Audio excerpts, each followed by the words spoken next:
What's the most socially accepted form of self-harm? Self-hatred, negative self-talk. Sleep deprivation. Not many adults brag about the amount of alcohol they drink. At one point, that just isn't acceptable anymore. But so many can brag about sleeping less than the recommended hours. Like it is an achievement to be able to function on too little sleep. No. You're harming yourself, inducing stress to your body. Overworking. And it's lionized, not just socially accepted. Somehow 12-hour days in a cubicle has become a badge of honor. Working insane hours takes priority over family and health. At least until you drop dead. Alcohol. Doomscrolling. Alcohol. By a long shot. To the point where people who don't drink are considered as sanctimonious outliers. Me ugly. Mathletes. It's social suicide. I don't know about now, back in my day it was cigarettes. Lack of sleep. Overeating. Working night shift. Not leaving a marriage due to social stigmas surrounding divorce or the otherwise religious implications holding you there. Stop delaying happiness due to what other people's expectations of a good person are. You're not exercising duty by staying in a toxic relationship. You're self-harming. Extreme exercise. Alcohol. Spending time on Reddit. Plastic surgery. Sleep deprivation. Sugar. Overeating, or drinking. Alcohol, the only drug you have to explain why you're not taking it. Growing through something and going around like nothing happened because you're a man. Booze. Or suntanning, perhaps. Nail biting. Eating a standard American diet. I also think it's overexercising. As a child, I frequently cut myself due to depression and other issues. It's been years now and I don't cut myself anymore. But whenever I feel upset, I will exercise to the point that my muscles will cramp and my body will bruise. When I do this, nobody tells me I should get help, but instead they compliment me and say how much better I've gotten. It's true, I've gotten better. But self-harm differs in many ways, and this is just one of those ways. Watching porn. It depends on who you are though. Some people can enjoy it without getting addicted. But it can ruin others' lives. Social media. Clapping. Overeating. Alcoholism. It's classy as long as you use cut crystal as a vessel. Smoking cigarettes.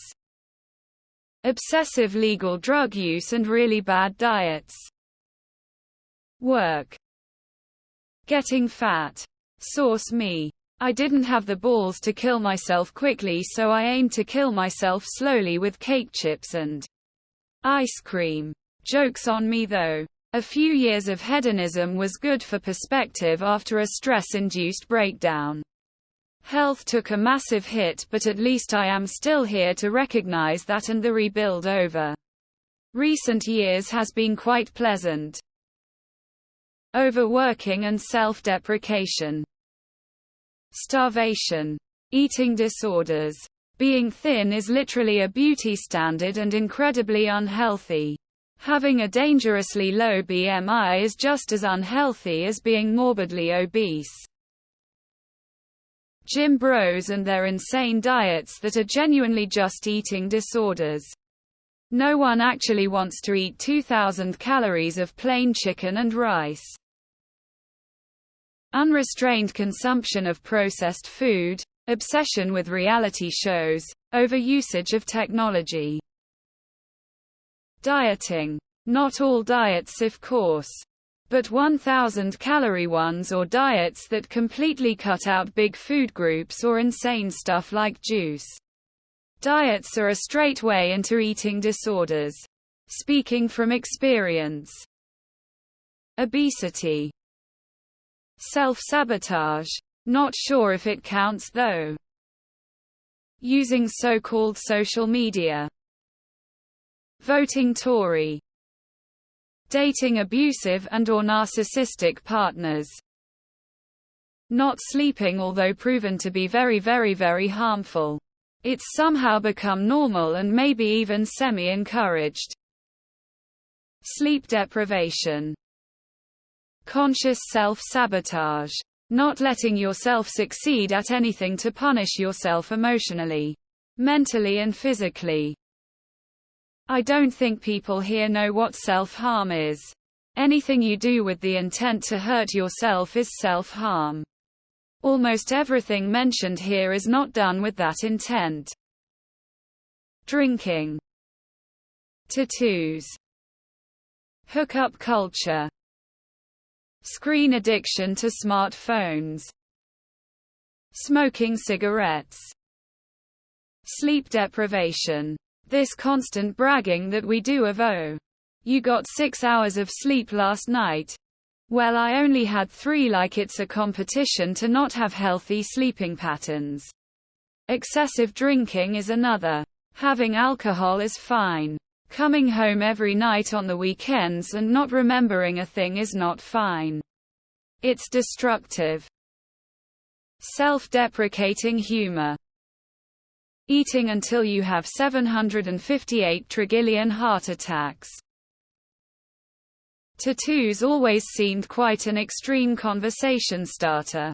If I was to pay someone to scar my skin, carving the name of a musician I liked or a logo to a nostalgic franchise into me permanently, it would be seen as a bit extreme. Also tanning. It's a light radiation burn. Flirting with increased risk of skin cancer to be a slight shade darker to create the illusion you labor outside, instead of being full goblin in front of Netflix in a dark room. P.S. Hope my hyperbole doesn't upset anyone. I was feeling impish. Alcohol, smoking, porn. Smoking, alcoholism and reality television. Being dangerously underweight. Instead we applaud it and act like it's totally normal and even desirable. Overeating. Not getting enough sleep to the point that it's encouraged and people brag about it. It is so bad for you. It even interferes with the forming of new memories. Eating junk food full of ultra-processed carbohydrates and seed oils. Poor diet. Drinking alcohol. It's a drug no matter the lies fed to you, it's not. You're an addict if you drink every day and you're no better than a normal drug user. You've been had. Probably eating fast food and drinking sugary drinks. Overeating. Drinking alcohol. Over 100,000 people die a year from it. If you don't drink, you're considered a lame in today's society.